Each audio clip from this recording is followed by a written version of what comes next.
Olá, querido, tudo bem? Nesse tempo eu queria compartilhar com você um texto que se encontra em Salmo, de número 4. O livro dos Salmos é uma poesia maravilhosa do povo de Israel, da nação de Israel, e eles usavam o livro de Salmos como cânticos, como hinos, dos quais eles proferiam a Deus em suas celebrações, sejam em casa ou nas sinagogas posteriormente, criada no cativeiro e até mesmo na época de Jesus, assim como no templo. O povo sempre tinha o costume de festejar e nessas festas agradecer a Deus, glorificar a Deus por todos os feitos e por todas as conquistas que o Senhor outrora permitiu o povo de Israel viver ao longo da sua história. E esses salmos também, muitos deles, traduzem a pessoa de Deus e as ações maravilhosas de Deus, até mesmo na sua justiça, quando Ele corrige, quando Ele repreende, quando Ele faz uma ação mais firme e com mais vigor sobre o ser humano, estabelecendo os seus santos propósitos. Salmo tem justamente esse livro onde a gente consegue perceber o sentimento humano sendo traduzido nessa relação entre o homem e Deus. Em muitos livros a gente vê Deus se relacionando com o homem, mas em nenhum bloco de textos, como o livro de Salmos, a gente encontra o homem declarando coisas tão maravilhosas acerca de Deus e traduzindo, de fato, o sentimento humano sob a adoração, sob a perspectiva do conhecimento de Deus e traduzindo, obviamente, também a fé do ser humano para com esse Deus maravilhoso.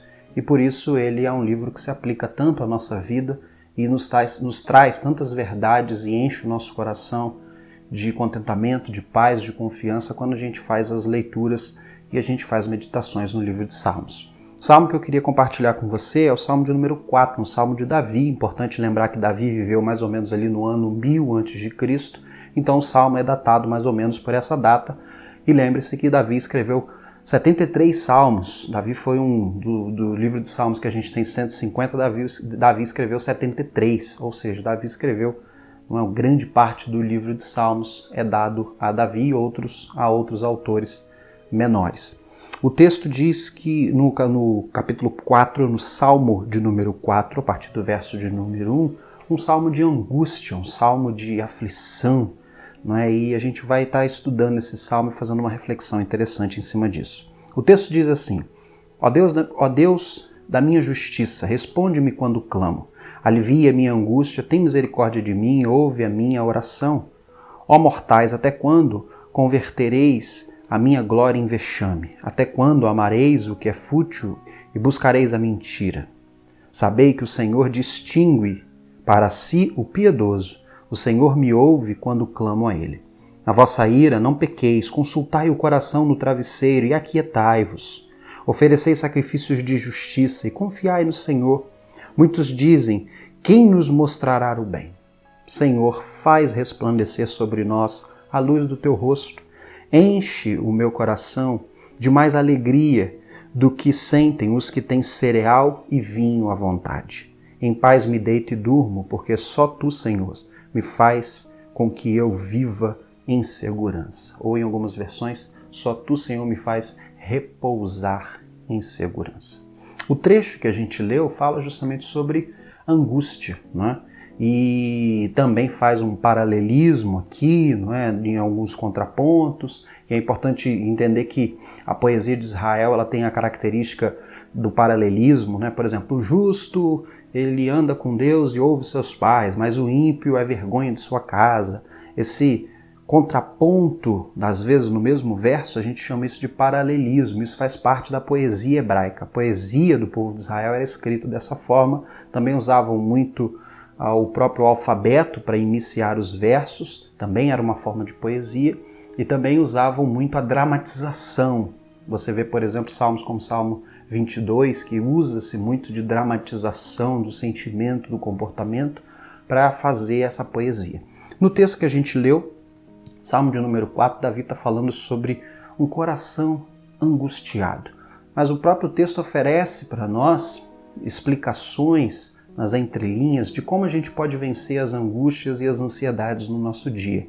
É importante a gente meditar nesses pontos rapidamente e a gente trazer essa reflexão maravilhosa ao nosso coração.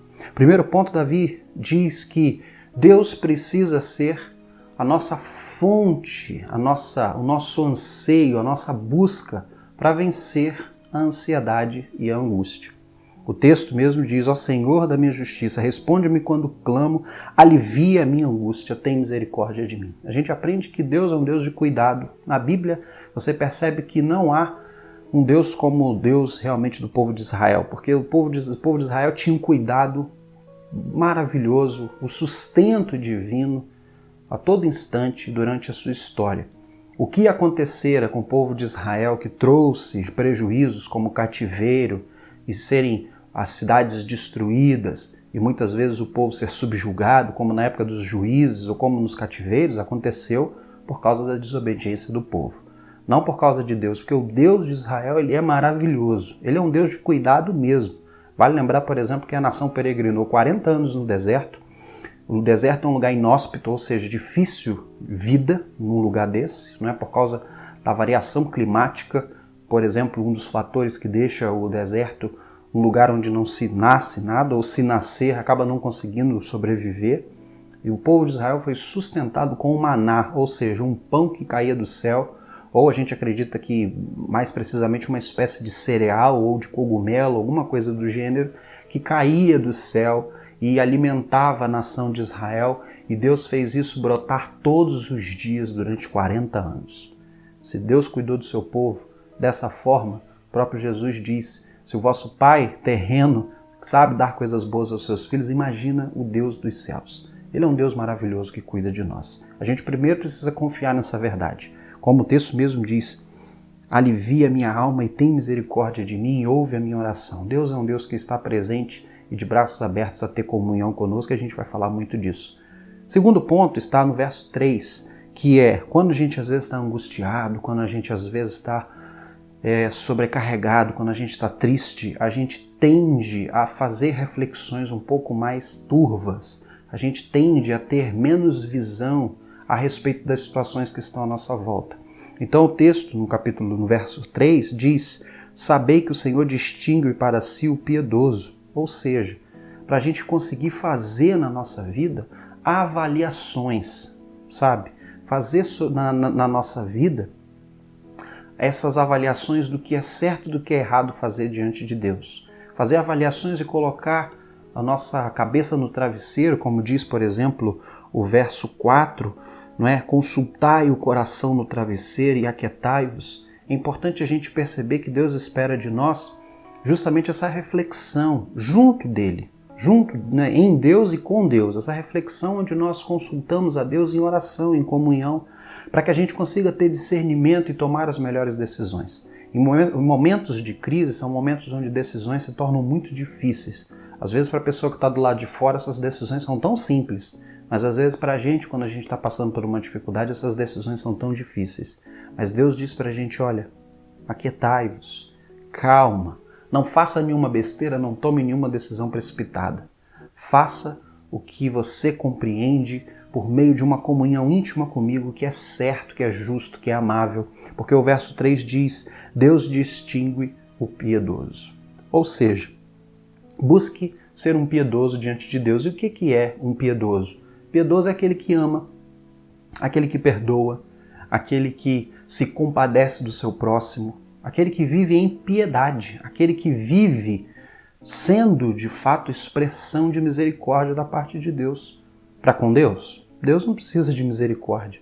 Para com o outro, viva como um piedoso, viva como alguém que ilumine as pessoas segundo Deus. E isso é importante, é um desafio. E esse desafio é o que o texto vai dizer, por exemplo, no verso 5. Oferecei ao Senhor sacrifícios de justiça, confiai no Senhor. O que é sacrifício? Eu gosto muito dessa palavra no texto bíblico, porque sacrifício é algo que te custe. Sacrifício no Antigo Testamento custava você pegar um animal, levar para o sacerdote, sacrificá-lo. Não era qualquer animal, era o melhor animal que você tinha, você deveria dá-lo a Deus em troca do perdão do seu pecado. Isso era um sacrifício, sabe? Sacrifício é dedicação de alguma coisa a Deus, é dedicação de tempo, é dedicação de vida, E esse é o sacrifício que Deus espera de nós hoje. Não é mais o sacrifício de touros, de bodes, de carneiros, de pombas, como no Antigo Testamento. O sacrifício que Deus espera é a nossa dedicação, a dedicação do nosso tempo, dos nossos bens, a dedicação dos nossos talentos. Para quê? Para a gente viver impiedoso, como um piedoso, para a gente viver demonstrando piedade àqueles que nos cercam. Essa tarefa, ela, por exemplo, você vai perceber que ela é muito difícil, como nós falamos, em momentos de crise. Em momentos de crise, de angústia e de solidão e de pressão, nós tendemos, como seres humanos, a nos afastarmos das pessoas. Nós tendemos a colocar, guardado no nosso bolso, usando essa expressão, a gente tende a esconder todos os nossos bens, todas as nossas qualidades e todas as nossas capacidades. Porque em momentos de problema geram sempre dúvida, falta de confiança, e a falta de confiança tira a nossa autoestima, e tirando a nossa autoestima, a gente não se torna hábil, ou a gente não se sente hábil a fazer a vontade de Deus e viver como um piedoso cuidando do outro. Só que a Bíblia diz o contrário, que quando você vive dessa forma, você está tratando você mesmo, sabe? O aspecto que Deus espera como sacrifício aqui, se você for ver, aquilo que custa, aquilo que agrada a Deus é o quê? Na minha colinha ali, lealdade, compaixão, bondade, amor, paciência, domínio próprio, tudo isso é, obviamente, no trato, no relacionamento com o seu próximo. E quando você age dessa forma, com lealdade, com bondade, com honestidade, com paciência para com o seu próximo, você está criando laços, você está criando elos. E esses elos são extremamente importantes para tratar o seu coração. Você acha que por que Deus deu a igreja para os seus servos? Qual foi a finalidade da igreja? Por que Jesus Cristo deixou a igreja para os seus servos? Por que não é cada um por si crendo em Jesus Cristo? Porque a igreja é uma comunidade terapêutica, gratuita, onde você exerce esse sacrifício, essa doação da sua vida, dos seus bens, dos seus talentos, do seu tempo a Deus, que não é especificamente aos céus, mas a pessoas, e isso trata o seu coração. Sabe por quê?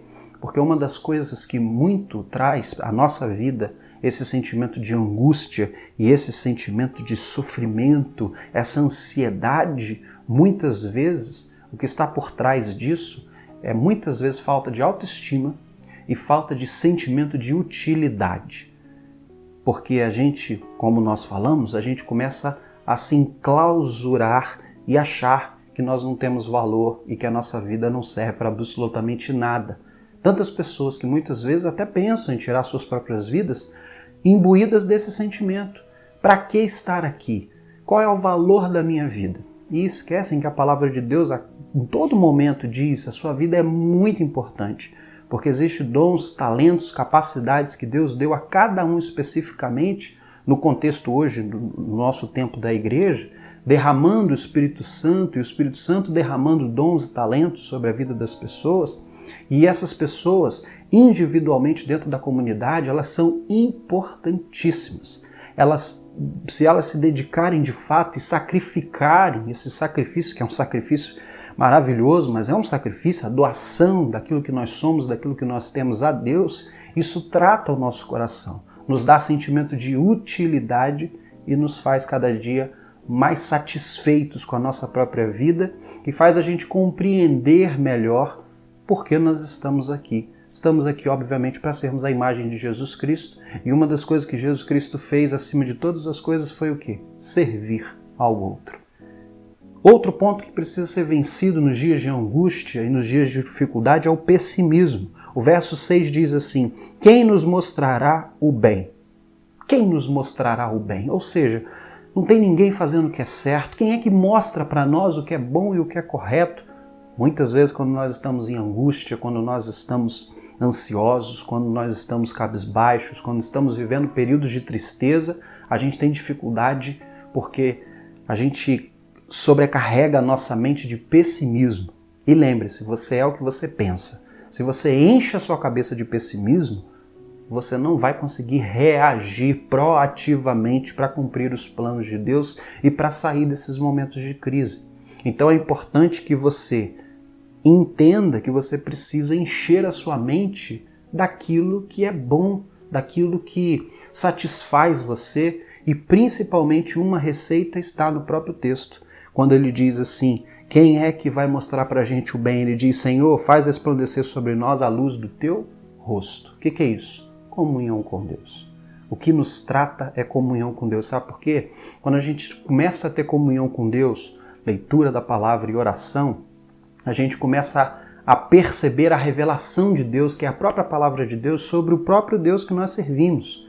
E essa revelação, esse conhecimento que a gente aprende do próprio Deus e que a gente percebe que esse Deus que está registrado na palavra de Deus é um Deus vivo e Ele está dedicando esses valores como a sua misericórdia, a sua compaixão, o seu cuidado, o seu sustento, o seu amor, o seu perdão sobre a nossa vida ela começa a ser tratada, ela começa a descansar em Deus. E é isso que acontece. O verso 8 diz, olha, em paz me deito e durmo, porque só Tu, Senhor, faz com que eu viva em segurança. Por que o salmista começa falando, Deus, atende a minha angústia, mas no verso 8 ele diz, eu me deito em paz. O Senhor consegue me encher de alegria, o Senhor consegue encher o meu coração de alegria. Por exemplo, verso 7, encheste o meu coração de mais alegria dos que os que têm cereal e vinho, porque a alegria humana é pautada em cereal, ou seja, bens materiais, e vinho, ou seja, a busca da felicidade por meio dos prazeres carnais.